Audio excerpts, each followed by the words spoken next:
નમસ્કાર, આપ જોઈ રહ્યા છો લખત ન્યૂઝ અપડેટ ચેનલ। તમામ સમાચાર અને અપડેટ મેળવવા માટે ચેનલને સબસ્ક્રાઇબ કરો અને બેલ આઇકન પર ક્લિક કરો જેથી તમામ સમાચાર અને અપડેટ તમને મળી રહે।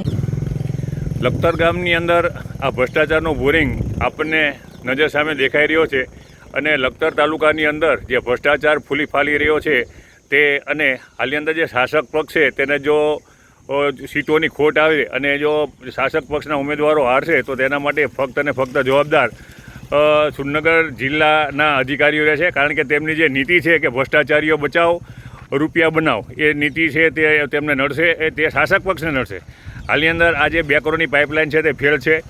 લખતર ગામની અંદર અનેક જગ્યાએ પાણીની પાઇપલાઇન લીકેજ છે, છેવાડાના વિસ્તારમાં પૂરતું પાણી પહોંચતું નથી અને અનેક જગ્યાએ આ લીકેજ છે।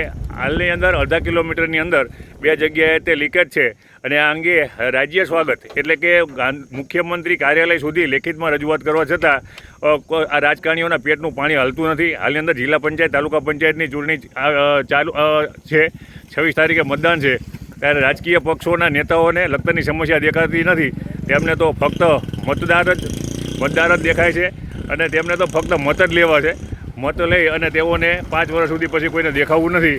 લખતર ગામનું જે થવું હોય થાય એ રૂપિયાવાળા બની રહ્યા છે। વિકાસ એ એવું કહે છે દરેક રાજકીય પક્ષવાળા કે અમે વિકાસ કરશું, પણ કોનો એમનો વિકાસ થઈ રહ્યો છે, લખતર ગામનો નહીં। લખતર ગામનો આજે વિનાશ છે તમને સ્પષ્ટ નજરે દેખાઈ રહ્યો છે। આ લખતર ગામનો વિનાશ છે। 2 કરોડની પાઇપલાઇન ફેલ છે, કોઈ ફરિયાદ કરવા તૈયાર નથી।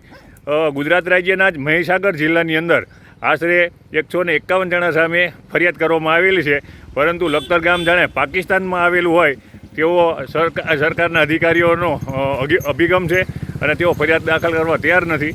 ત્યારે આ દ્રશ્યો લાઈવ છે અને છેલ્લા 1 અઠવાડિયા કરતાં વધારે સમયથી આ લીકેજ છે, પરંતુ કોઈને કંઈ પડી જ નથી। અધિકારીઓને તો એક જ બસ ભ્રષ્ટાચારીઓ બચાવ, ગુજરાત વિનાશ કરો, તાલુકાનો વિનાશ કરો, જિલ્લાનો વિનાશ કરો, તેવી જ હાલત આ સુરનગર જિલ્લાના અધિકારીઓની છે।